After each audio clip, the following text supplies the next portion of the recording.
ټولو نه مخکې خو اسماء اخلاص ته د کتاب مبارکي ورکوم او بیا ټایم دوره نشته چې یو کتابه درته ووایم چې ماهر امراض یم د زړونو راشه ماهر امراض یم د زړونو راشه درله به درکړم د محبت دوایي خو پال پرهیز به پکې دا وي ګله خو پال پرهیز به پکې دا وي ګله نوره به نه خورې د نفرت دوایي او یو کتاب ملګرو فرمایش دی چې د ثوابۍ په غاړه پېښه وکړه راشه په دواړه مخه ښکل به دې کړم د ثوابۍ په غاړه پېښه وکړه راشه په دواړه مخه ښکل به دې کړم زموږ لهجه او خواږه داسې دي چې راسره کښېنه نو راخپل به دې کړم بل د غزل یو څو شعرونه دي چې وي چې ستا په سترګو کې رانجو وشي لکه خوږو کې چې تراخو وشي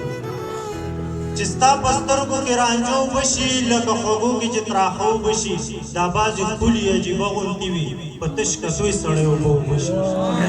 دا بعضې ښکلي عجیبه غوندې وي په تش کسوی سړی اوبه وبشي ما له د زهرو پیاله راکسا کي چې سرخوړلي دا مازغه وبشي ما له د زهرو پیاله راکسا کي چې سرخوړلي دا مازغه وبشي ستا د یادونو به زه څه سوی ستا د یادونو به زه څه سوی ما سړی اوده وي او اوده وبشي که مسافر شه نو دا واوره مورې که مسافر شه نو دا واوره مورې سرابه جذبه درنه ښه وبشي ډېره مننه